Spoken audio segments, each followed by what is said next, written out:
hard-hitting questions coming out of yesterday. I think one of them was whether or not the horns down is going to be 15-yard penalty in the SEC in the future. That it was very important to finish and to collect the trophy and to win 10 games and win a game on New Year's Day and all those things. And believe me, we had a great belief in our locker room. We didn't have to do anything special, just be us. I was so proud of this team. We had so much fun, it ought to be illegal. I said in my press conference back in December that I didn't feel like there was anything at South Carolina that we lacked to be a championship program, that we had everything that we needed. I am even more convinced of that now after being there for 7 months. There's a report in the Houston Chronicle that Texas and Oklahoma are inquiring about joining the SEC. I bet they would. War Eagle. Feels good to say that. All right. I didn't even remember that 12 years ago, but now that you say that, because I believe there was something about someone didn't have Tebowed first team all SEC, and as usual I was accused of that, so I brought my ballot to show everyone, to show Urban.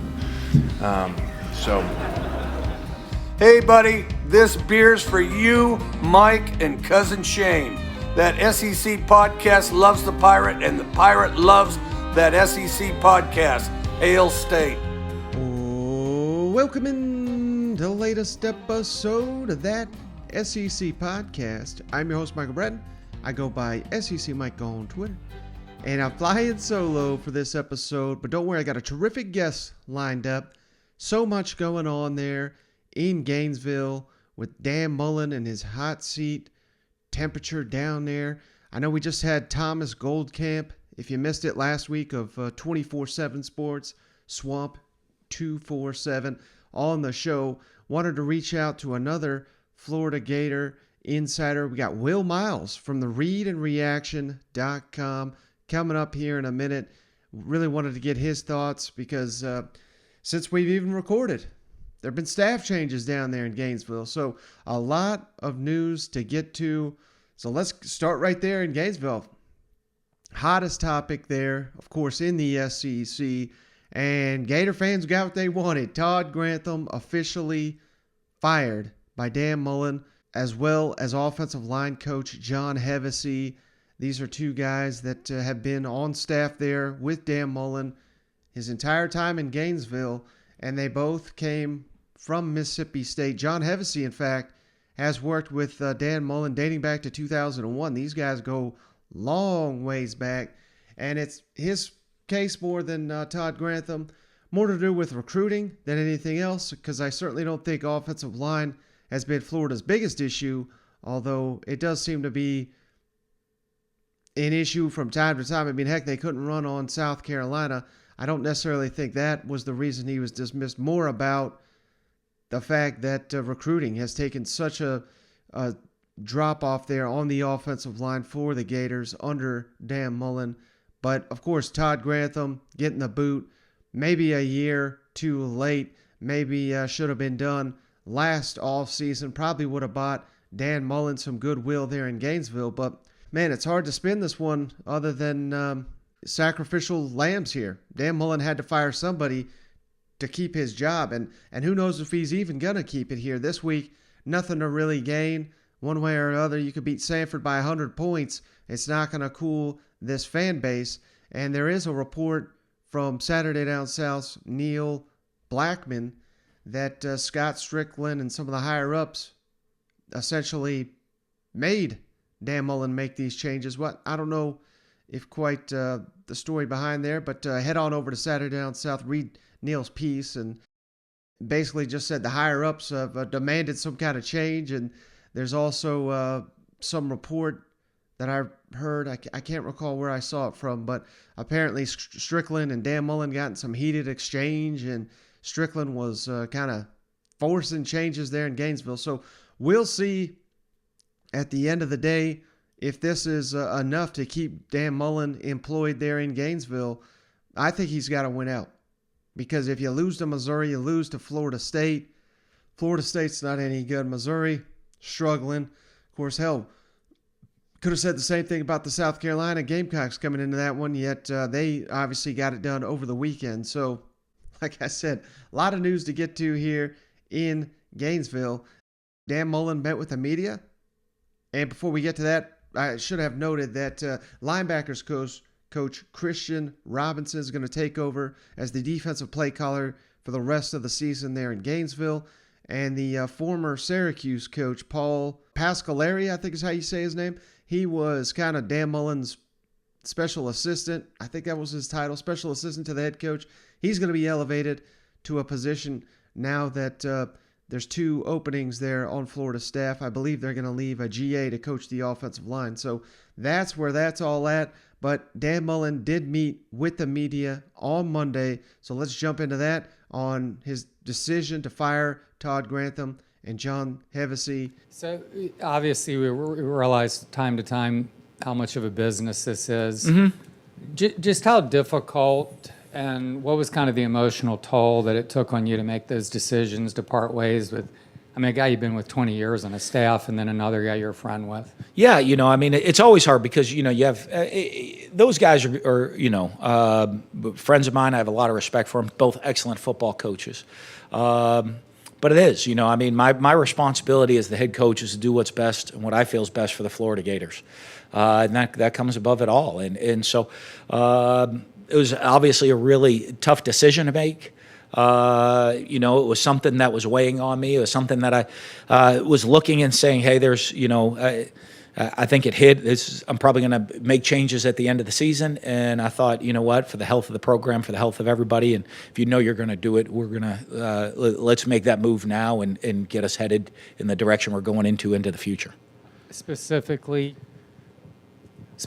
what led to those decisions? How did it kind of reach that point where you just felt like you had to make it? I just think, with where we were playing, I look at how we played Saturday and some things that built up to it of, we weren't where we needed to be. I think you look into a season, in every season, our goal here is to, every season, you come in with a goal to win a championship. I think we talk about this, every team shows up, their goal is to win a championship. Very few do. Right? If you go to the national championship, there's going to be 1 that gets to do it. If you go to the Power 5 conferences, there's 5 in the country. So it's hard to judge success by that completely. That's obviously our goal. But I think, one of the ways you look, say, it's a successful season is, are you a better team at the end of the year than you were at the beginning of the year? And so for me, one thing, looking at where we're at right now, we're not better than we were earlier in the year. In fact, we're worse than we were earlier in the year. So at that point, I looked and I said, hey, we got to make some changes with what we're doing, with where we're at. I think part of that to do that and moving forward in the direction that we were going to go within the program moving forward. That's the decision I made for those guys. We'll start looking for people for replacements moving forward. It's a great opportunity for a guy like Christian Robinson, a really good young coach, going to have opportunity to go call a game for the first time. I think I'm fortunate enough in the defense side of the ball that you move a guy in Paul Pasqualoni, who's one of the most respected coaches in football, can move from kind of my special assistant person that's with me that I lean on an awful lot to an on the field spot, and to really help out, especially a young guy like Christian in that role moving forward. Mike Soling gets an opportunity. I think he's a good young coach working with guys. Great opportunity for him to get those O-line, and I'm going to spend a lot of time with them and the O-line to make sure we're getting the work done we need there. All right, so you could tell there. I mean, Mullen's a loyal guy, man. These were tough moves. These are moves a lot of Florida fans would argue. Obviously, Todd Grantham, chief among them, should have been made long, long ago. But they had to be made so that in any hope, Dan Mullen could keep his job. And it was well known Todd Grantham wasn't going to come back. So you might as well make this move. It's going to be tough going into signing day, but that's typically what they do, man. They wait till after the signing period, then they make these changes. At least this way you can be more transparent with these recruits. You may not have a defensive coordinator lined up by that mid-December. I would think they're not going to, if I had to guess here, but we'll see how that plays out. And then here's also Dan Mullen. He had a lot more to say on how much responsibility he bears for Florida's struggles. I thought this was interesting. He's taken all the responsibility, and he was asked about the confidence that he has that AD Scott Strickland will bring him back for another season. I don't know how confident he truly is given this response he gave on Monday. How much responsibility do you think you bear for where we are right now? Me, I'm the head coach, so I bear all of it. It's on my shoulders. You know, I'm the one that's responsible for this program. I'm the one that's responsible for this team and how we go perform. And so, you know, I mean, that's your job here as the head coach, is to take on that responsibility. And my job is to make sure that we go perform and this team plays to the Gator standard, which we're not doing right now. And so, you know, it's my responsibility to find a way to fix that. Has Scott given you any assurances that you're going to get a chance to fix this next year? Yeah, Scott. I mean, my talks with Scott is and ours is he's pretty confident that we're going to get this fixed. Now, I can't speak for him on that deal. You know, and I mean, within his confidence, it wasn't about this year and next year. I mean, it was a long-term picture of where we want this program to be in many years to come. So read into that how you will, but you know, he's saying long-term here, but I don't know, because if Scott Strickland does not pull the trigger and the Gators continue to go downward, I mean, Strickland may be next up. There was the issue, I believe, with the women's basketball coach down there. That's somewhat of a black eye for Scott Strickland. The basketball program under Mike White is not trending the way many Gator fans want it. So things are starting to stack up here. Scott Strickland may be in a tough spot here sooner rather than later if the Gator football program doesn't turn around. That adds to the complexities of all these issues.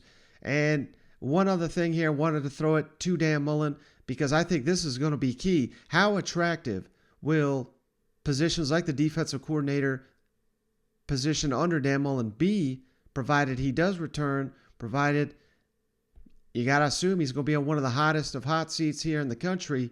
How confident is he that he can land an elite defensive coordinator to come to Gainesville this offseason?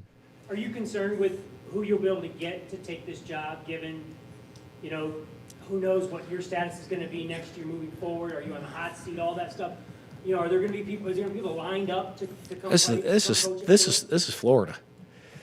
So, I mean, I think there's a long list of people that want any job they can get here at the University of Florida in any aspect. All right, so he sounds confident there, but I don't know. It's going to be tough. I mean, LSU obviously going to be hiring a new head coach, and you got to imagine they're going to have their pick of the litter when it comes to defensive coordinator. Now you're going to – and speaking of LSU, I mean, that's kind of what it reminds me of. This time, a little over last offseason, Coach O trying to get defensive coordinators. He went after Cincinnati's Marcus Freeman, couldn't get him. Went to Notre Dame, tried to get Barry Odom, couldn't get him. I'm forgetting a couple others, but Deronta Jones obviously was not the number one choice.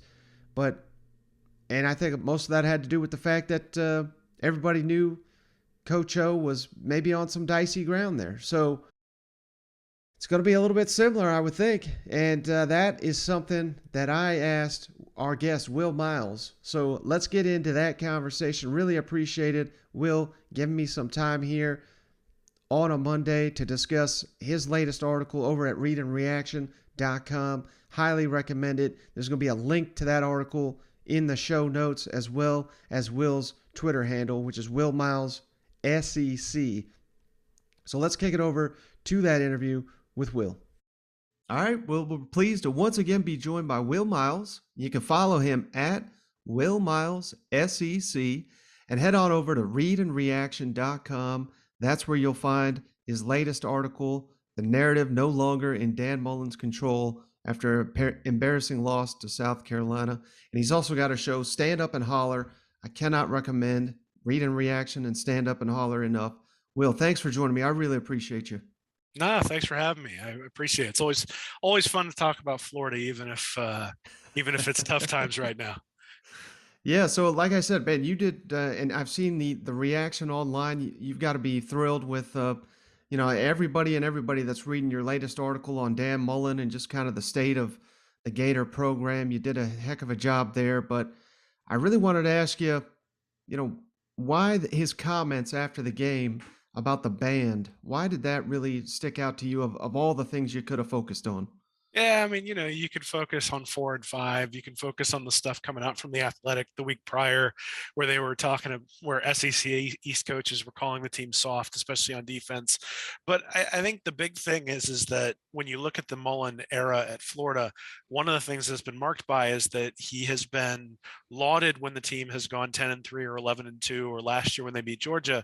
But he tries to control the narrative. He tries to make sure that the information that gets out is tightly controlled by him when things start to go bad. And so, when he was asked a question about the band, and that was something that he really emphasized when he came to Gainesville, is that he was going to go out there singing the alma mater, whether they won or lost. In the last 2 games, he hasn't.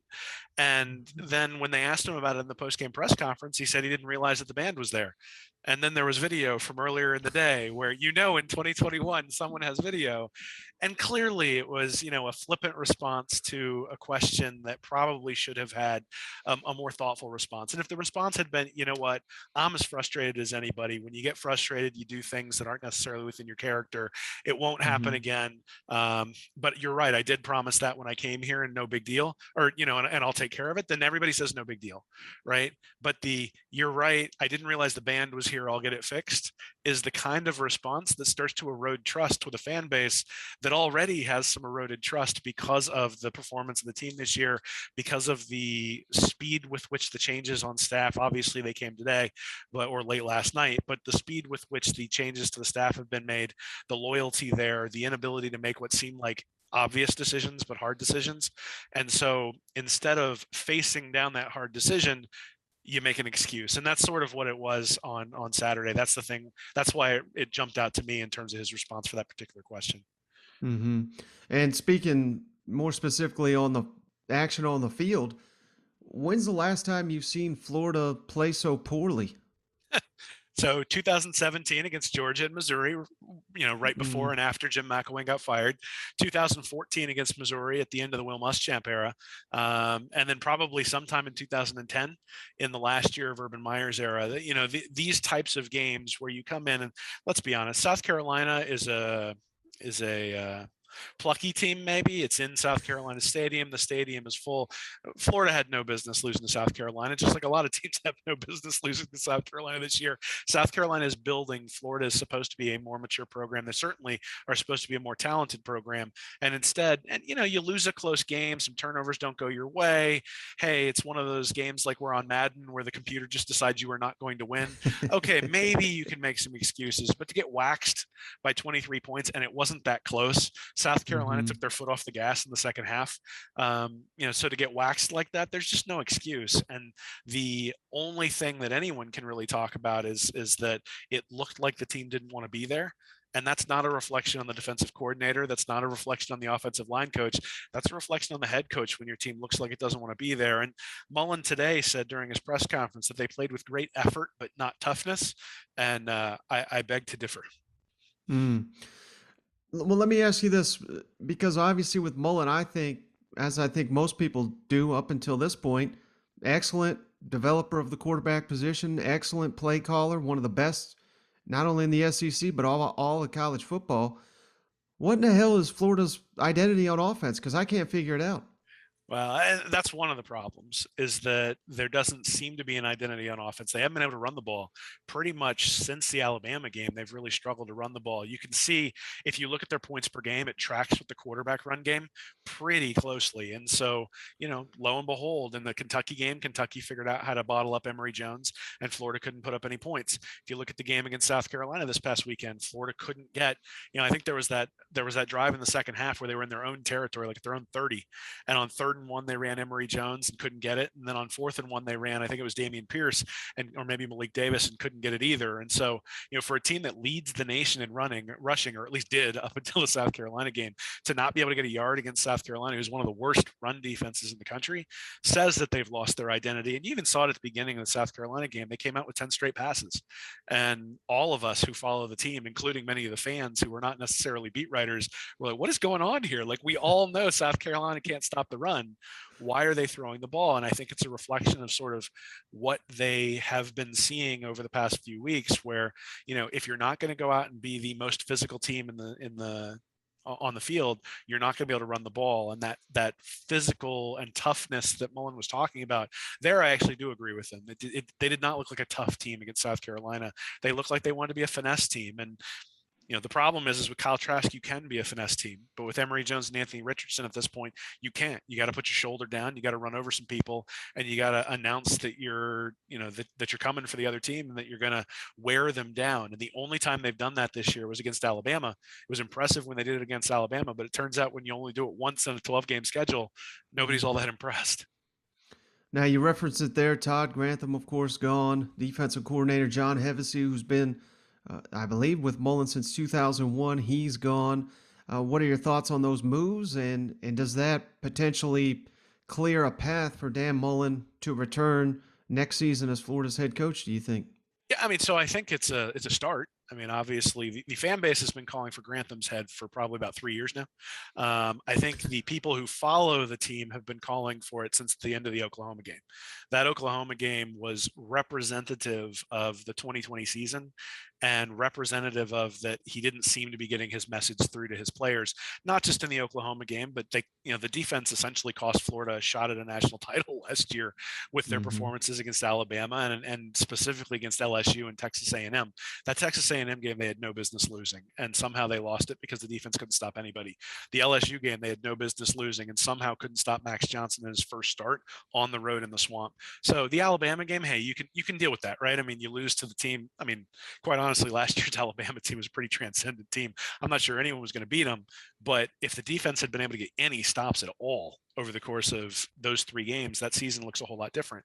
And so people were calling for Grantham's ouster, and a bunch of us, including myself, thought that it was a done deal. At the end of the year, he'd be let go.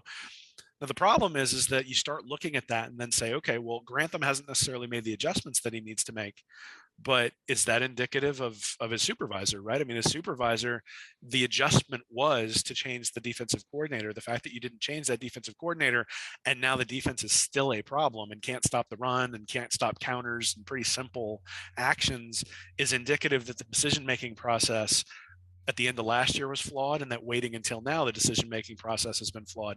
I think if he'd have let go of Grantham, and Hevesy's a little bit of a different story because he's 20 years in, and he's more of a recruiting liability than he is necessarily an on-the-field liability, whereas Grantham pretty clearly has been an on-the-field liability at least the last couple of years. So what I think is that had Mullen let go of Grantham at the end of last year, he would have gained a lot of buy-in from the fans. If he'd have let go of Grantham after the LSU game, I think he would have got a lot of buy-in from fans. But what this feels like is that Mullen got so embarrassed by South Carolina that his superiors and the people who support the program monetarily said a change needs to be made, and that's why the change was made, rather than the change being made as part of a good decision-making process.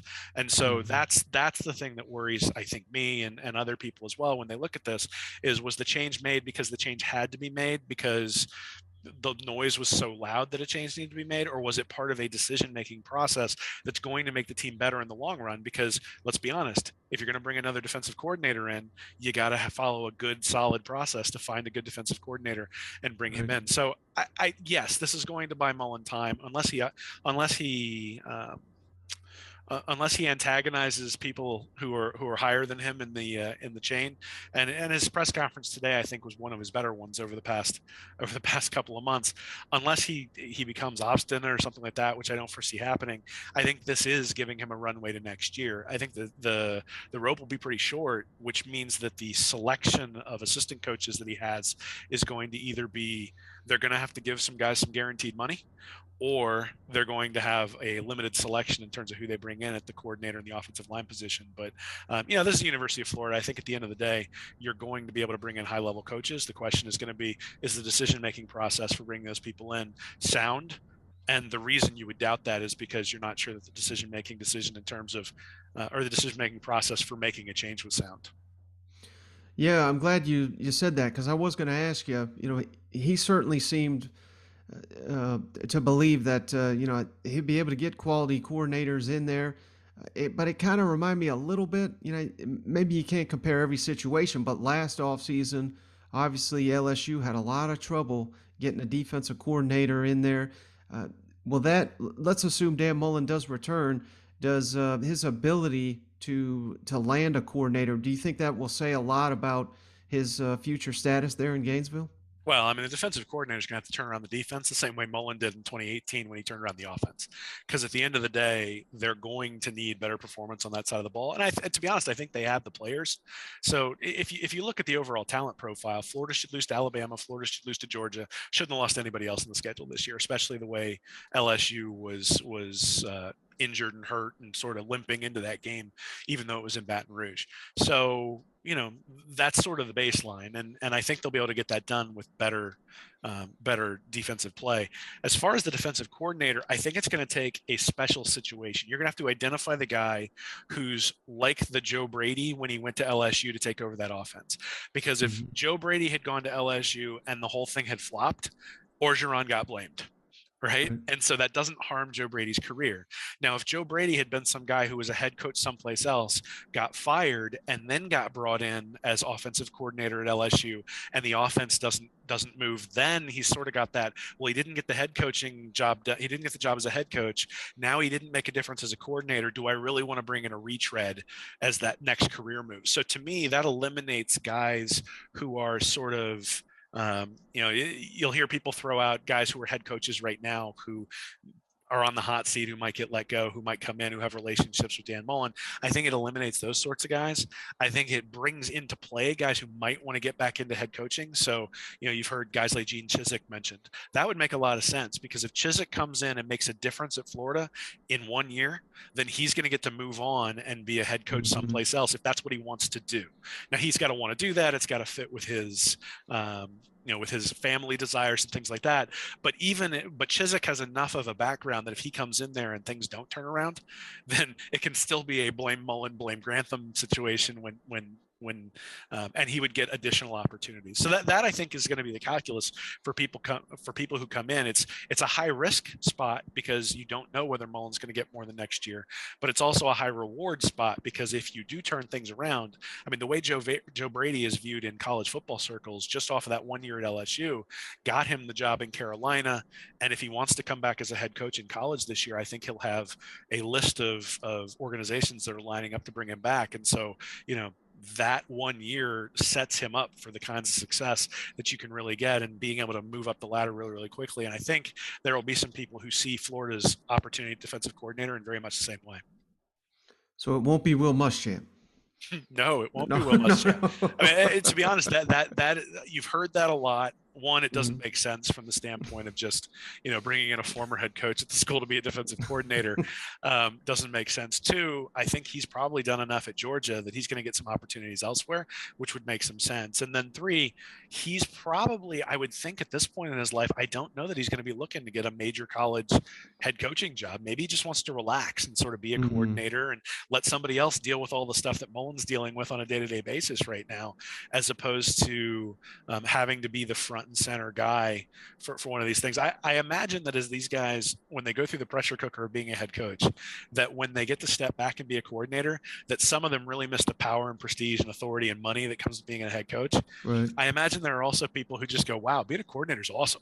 Like, I don't have to do any of the press conferences. I get to recruit, I get to go out, I get to scheme, and I get to coach, and that's it. And some of these guys are real gym rats, and Muschamp to me, the things that he struggled with at Florida were the administrative parts of being the coach and sort of the on-field decision-making type of things. It was not bringing in players, and it was not coming up with defensive schemes. I think you can actually sort of relate that to Mullen in some capacity, where the things he struggles with seem to be the administrative things from a recruiting standpoint, having the organization set out in a well in a well-oiled machine type of way to accomplish those sorts of things. But he loves just drawing up plays on a napkin and going out there and chucking the ball around. So no Will Muschamp. So I got to give you credit also for something you've been harping on for years, and that's the recruiting at Florida and how it is what it is until, as long as Georgia and Alabama and LSU are recruiting at such an incredible level. How, in your mind, does Dan Mullen in Florida turn that around it's not going to be overnight or anything, but just turn the direction of the recruiting around there in Gainesville? Yeah, well, this is actually where I think the staff changes might make a difference. I mean, there were some players who tweeted out some stuff. I'm sure they've been deleted by now, but tweeted out some things where they were actually happy that Grantham and Hevesy had been removed, which is a pretty damning indictment of those guys when it comes to, the guys on your team. You want them to have your back. And if you don't have their back, then, hey, that says why some things might have gone south. Neil Blackman over at Saturday Down South today had an article out where a Florida staffer was quoted as calling it the most toxic environment I've ever dealt with. And so, hopefully these are the people, again, assuming that's true, because that's one Florida staffer and you don't know what that motivation is and those sorts of things. But assuming that has been excised from the building, then all of a sudden you've got players and coaches all moving in the same direction. Because I think when you look at it, what you saw against South Carolina was players and coaches moving in two different directions. And, Mullen, even during his press conference, said that he thought that Monday through Friday, the team played great, and then they didn't show up on Saturday. It's like, well, again, that says that the coaching staff and the players aren't moving in the right direction. So all of that to be said, that the best recruiters are going to be your players. And so if you've got a toxic environment, then when the new prospects come in, yeah, they'll say great things when the coaches are around, but then when they take them on their visits, they go, this is the way this works here. And that's, you want your guys on the team to be evangelists for the staff. And if they're not doing that, then that's where things get problematic. So to me, young guys coming in those positions who are enthusiastic, who get along with the guys, who make sure that the players become evangelists for the prospective players is the way you turn that around. And then the other way you turn it around is you lock down the high schools in Jacksonville. You lock down the high schools in Lake City. You get down there to Lakeland and lock down those high schools. You look at it, I'm not sure you can prevent Alabama from coming down and taking players out of Florida, but you sure need to be able to prevent Georgia from doing that. You need to prevent Clemson from doing that. You need to prevent Ohio State from doing that. Like, Alabama is a machine, and there are people who are going to want to go to Alabama and play for the Tide regardless. And I'm not sure that you're going to be able to stem that at this point, but you got to protect your home turf. You got to draw a circle around Gainesville and say, in this circle, we will not lose. And, yeah, you're going to lose a few, but at the end of the day, you got to win more than you lose. And, I think it was either last year's class or 2 years classes ago. I can't remember which one. Like, every top 100 wide receiver in the state of Florida went to Alabama, or something. Or it was like the top 4 wide receivers in the state of Florida went to Alabama. You can live with one, you can live with maybe 2, but if all your best players are going out of state, that says something about your recruiting strategy and the relationships you're building, because it should be easy for them to stay home. And the fact that they're not, again, hopefully the changes they've made today are going to reflect that, but I honestly don't know. All right, last question for you, Will. I really appreciate all your time. Does Dan Mullen have to win out this regular season? Samford, Missouri, Florida State. Does he got to win them all to keep his job? I don't think so. I think the timing of getting rid of Grantham and Hevesy means that they're going to give Mullen another year.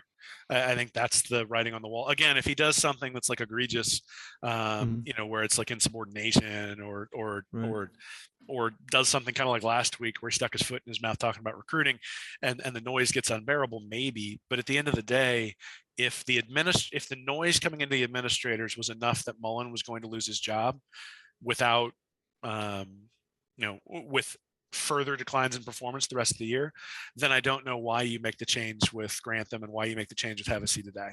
You either decide that you're going to get Mullen out of there and you're going to have Hevesy and Grantham stick around, or you decide you're going to ride this out to the end of the year and then make an evaluation there. And I think the fan base, if Scott Strickland had come out and said, look, we're not going to make any changes in season, stop asking for it, but we will make hard decisions at the end of the year, I think the fan base would have said, okay, what he just said is that everything is on the table and that Mullen's coaching for his job. The fact that at this point he's made changes with Grantham and he's made changes with Hevesy, I think is a tacit admission that they're going to give him next year at least to prove this thing out. And quite honestly, the turnovers have been really bad this year. And if they can fix that, there's going to be an improvement next year. The question is going to be how big of an improvement is good enough for the fan base. And the problem for Mullen and the problem for Scott Strickland is that Mullen has lost a significant portion of the fan base, where 10-2 and a loss to Georgia ain't going to cut it. And I don't know whether 10-2 and a loss to Georgia next year is going to cut it for Strickland. And there's a disconnect there in terms, I think, a little bit in terms of what the fans' expectations for success in 2022 is going to be versus what the administration's idea of success for 2022 is going to be. And I'm very interested to see how that works its way out, because, you know, we saw it this year with Grantham. There was nothing he could do that was going to bring some of the fans who wanted him gone at the end of the year back, short of shutting out Alabama, LSU, Georgia, and Kentucky, right? Like if Florida won those games because they gave up no points, maybe some people in the fan base would have forgiven Todd Grantham. But the first time he gave up 200 yards rushing, it was going to be he needs to go. And it is interesting that the defense up until the LSU game was actually playing pretty well. And still, you heard a lot of when's Grantham going to go? When's Grantham going to go? I think you're going to see the same thing next year, right? Is even if things start out well, even if Florida plays well, I think they face Utah to start the season. You know, even if they come out of the chute 3-0, 4-0, there's going to be a segment of the population that's waiting and saying, "Hey, you haven't shown it to me yet against Georgia. You haven't shown it to me yet against Alabama. Until that point, I'm not signing off. I'm not coming back on the bandwagon." And that's unfortunate because, you know, you really want your fan base to be on the wagon. And heck, from my perspective, from a selfish perspective, it's a lot more fun to write about a program that's winning, where everybody's in lockstep with the administration, with the coach, than it is to write articles about what kind of changes need to be made. All right, he's Will Miles. He's at Will Miles SEC. Head on over to readandreaction.com to read his latest. Will, I really appreciate it. Thanks for joining me. I really, really do appreciate it. Thanks so much, Michael. Appreciate it. All right, some great stuff from Will. I really appreciate him joining the show. And once again, his Twitter handle, Will Miles SEC. Head on over to readandreaction.com. Read his stuff. He does an outstanding job over there. Support what Will's got going on over there, covering the Florida Gators. He does an outstanding job there. And check out his show. The links to all that can be found in the show notes. A great point he made there, kind of noting that, I thought of all the things that Will said there, the thing that really stood out to me is that talk on the defensive coordinator. And Dan Mullen will have to find his Joe Brady, so to speak. And I'm not saying that this guy would take the job. I've not heard anything about it, but there's one guy that I think fits that criteria, and it would potentially hurt your key rival. Looking up there at Athens, co-defensive coordinator, inside linebackers coach Glenn Schumann. That is a name that if I'm Dan Mullen, I pick up the phone and try to get to Gainesville. I think it would make a lot of sense. He's been with Kirby Smart, Glenn Schumann has, since his days at Alabama. He's been there the entire time. And just think of all the linebackers that Georgia has seemingly annually. They've got an all-SEC linebacker or two. They're landing 4- and 5-star linebackers every single off season. That's a guy you implement the Nick Saban, Kirby Smart style defense. Now, it's not as simple as picking off one of their guys, and obviously overnight it's going to help you out, but it's certainly going to help you on the recruiting trail. Glenn Schumann noted as one of the top recruiters in the SEC. Just something to think about, and it kind of fits the profile of what Will was talking about with Kirby, Dan Lanning, Will Muschamp. How much light is getting shown on Glenn Schumann and the job he's doing down there for the defense at Georgia? I don't know. I don't know if he gets enough credit, but I know him as one of the best assistants in the SEC, and it would be tough, I would imagine, to get him from Georgia, particularly to go up to a division rival.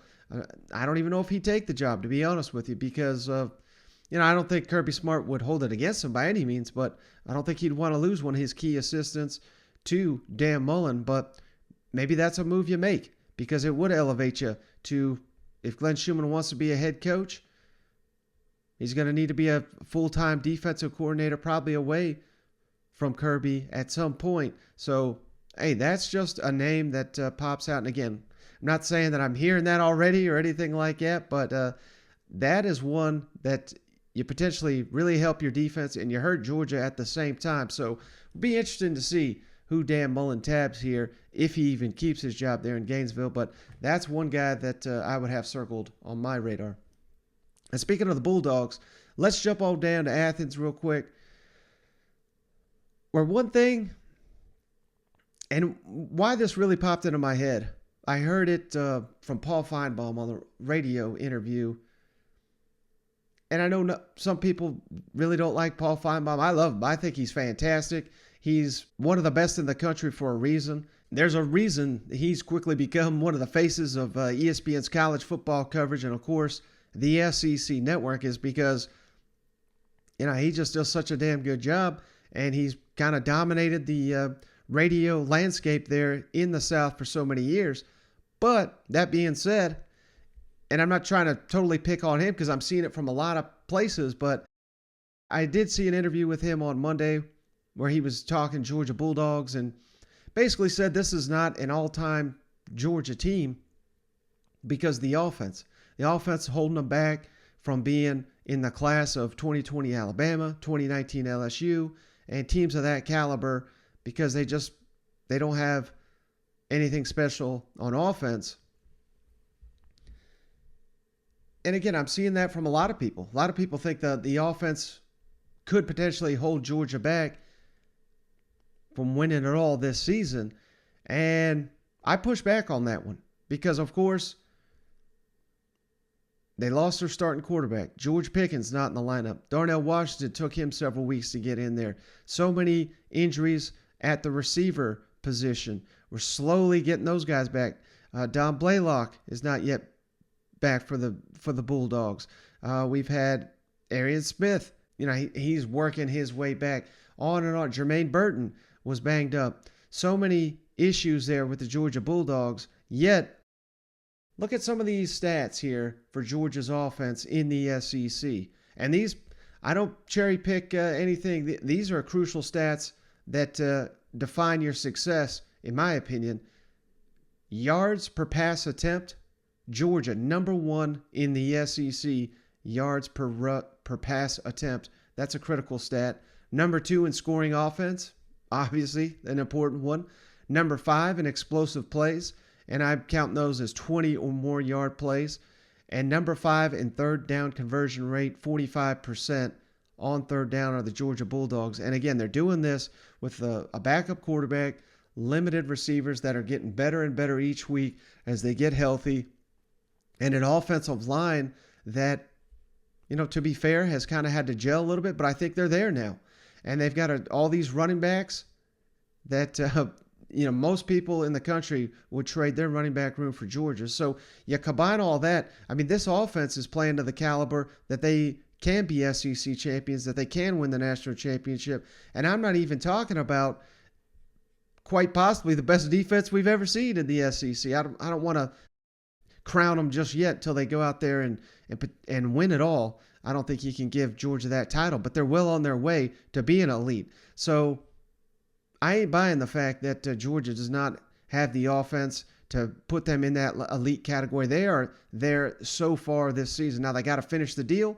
Obviously, that's going to be the most difficult portion of this season, but I've seen nothing that indicates that Georgia is going to drop off or not have the pieces on offense to get there. Now, there is one issue there for the Georgia Bulldogs, because I'm not trying to sunshine pump over here. One area that needs to be improved, and if the Georgia Bulldogs get beat, this is how it's going to have to happen here. Converting touchdowns in the red zone. That has been an issue for the Georgia Bulldogs. They've been down to the red zone 42 times. They scored a touchdown 24 out of 42. That's 57%, which you may think is good, but that's 11th in the SEC, 81st in the country. And again, I mean, it's damn near impossible to score on Georgia, but if somehow you find a way to do it a couple times and you allow their offense to move the ball, but they stall in the red zone, That's about the only way that I could see someone beating the Georgia Bulldogs, as they fail to score in the red zone. And that is something specifically Kirby was asked about on Monday, converting more in the red zone. Let's kick it over to Kirby. How do you guys go about doing a better job of converting your red zone trips into touchdowns? Converting third downs, scoring from further out, being able to run the ball better. I mean, if you had to pinpoint one thing, it would be execution. So you would say, okay, one guy kept us from doing this, whether it was a penalty, whether it was a mental error, whether it was a decision by the quarterback. But usually in the red area, when you can run the ball stubbornly, you can score touchdowns.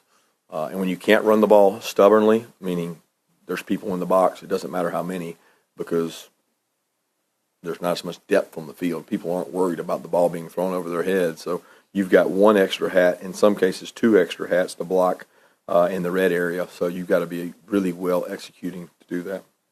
All right, so of all the problems to have, I mean, I think they'll take that. And I do think at times, that is a reflection of the quarterback. I have heard that NFL scouts, that is one area of the field they look at more than any other when they study a college quarterback. How do they perform in the red zone? Because that's the best way to simulate NFL defenses, with the window shrinking down, more guys in the box, decisions are tougher, those throws have to be more accurate, you got bodies flying around there. So again, not saying that because I don't think that Stetson Bennett will play quarterback in the NFL, that's going to cost Georgia Bulldogs, but it is somewhat of a reflection on him. Although Stetson, as we've seen, I mean, he's got that ability to run, and he utilizes his legs in the red zone as well. So that's just something to think about. And again, I know, just on the last episode, I said Stetson looks like the man, don't mess with it. But that one key stat could be a poor reflection on him, although Kirby certainly didn't call him out here specifically. All right, next, let's kick it all down to Fayetteville, where I just wanted to point out to the fact that I can't recall if I referenced this on the show or not on the last episode, but I'm going to say it again. The turnaround under Sam Pittman in Fayetteville has, we all know, it's been incredible. But how incredible has it been? Arkansas was a 43.5-point underdog in Baton Rouge the last time they went there, 2019, the year before Sam Pittman got there. Now we're a 3-point favorite going in to LSU. I think that line has actually come down to 2, maybe 2.5, but the point remains the same. The arrow is significantly pointed up in Fayetteville, and I understand that LSU, I mean, they've taken a significant step down since that 2019 season. That's what happens when you have arguably the best college football team of all time. But if nothing else, this has got to be a sign for them Razorbacks that, man, they hit the grand slam of a hire. And it's a lot of it's about personality and fit and all that. I mean, would Sam Pittman be a big hit at Tennessee or South Carolina? Probably not, to be honest with you. But that don't matter. He's a great fit for the University of Arkansas. It's where he wants to be. It's where he's been able to assemble a staff and get the most out of these players. And, man, I could not be more fired up if I'm an Arkansas fan going into a game like this. Being the favorite doesn't guarantee you anything. You were a favorite against the Auburn Tigers and you lost.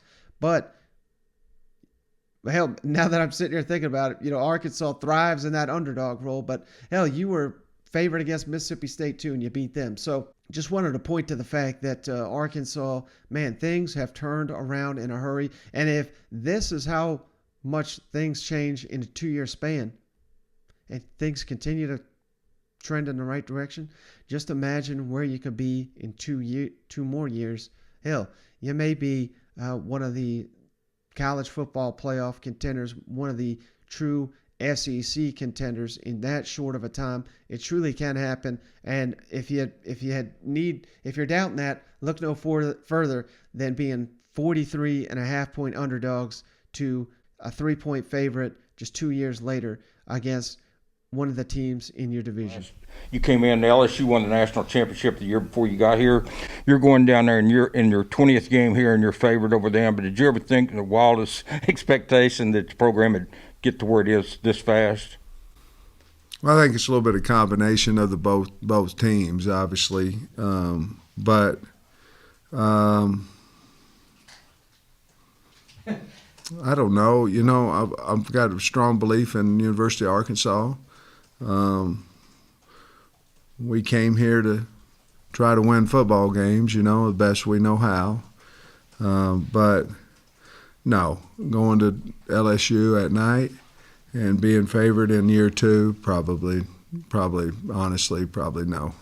All right, one other thing that kind of caught my attention here, kind of waiting for Cousin Shane to do a deep dive and break down some of these games. But let's jump all down to Oxford real quick, where we got another huge matchup. Texas A&M and Auburn just had another great battle. Just had the biggest game of the SEC weekend last weekend. It had the most hype and anticipation. Now the Aggies find themselves doing that again, this time against the Ole Miss Rebels. College game day will be on location. And everybody keeps looking for Heisman contender. Who's going to win the Heisman? Who should be favored? I really think that Matt Corral has the opportunity once again to really jump up. Hell, I already have him up there. I think he's certainly a finalist at this point. But with no one jumping up there and seizing the moment, I know Ole Miss has lost a couple games, but this may be the opportunity that he needs on a national stage, CBS, game of the week here in the SEC, facing a Texas A&M defense that, aside from Georgia, maybe the best in the entire country this season. If Matt Corral and Lane Kiffin find a way to have success against this Texas A&M defense, this could be a Heisman moment for Matt Corral. Now, of course, on the flip side, for the Aggies, if they keep playing the way they are, this might be an opportunity for Mike Elko to land himself a head coaching job, to slow down the Lane train and his offense, and Matt Corral, of course. So, man, I cannot wait for this matchup. But that's kind of the biggest thing on my mind this Monday, thinking about Ole Miss, Texas A&M. Obviously didn't get this matchup last year due to COVID. So this is one of the games in the SEC that I'm most looking forward heading into the season, just because we didn't get Jimbo versus Lane. Now we're going to get it here on Saturday. It should be a fantastic game, and I just hope that we get a little bit more offensive production from these two than we got in last week's game of the week there, Auburn and Texas A&M. But hey, so that's going to do it on this episode. I do appreciate each and every one of you for hanging out. And as always, if you made it this far, we would really appreciate a 5-star written review on the Apple Podcast app. And for each and every one of those, we'll send you a beer koozie free of charge. Been mailing those suckers out all season. We'll be happy to send you more. We just need you to give us those 5-star written reviews and send those on over to that secpodcast@gmail.com. And we're happy to send those off your way. But that's going to do it. Cousin Shane will be back on the next episode. Catch you on the next one.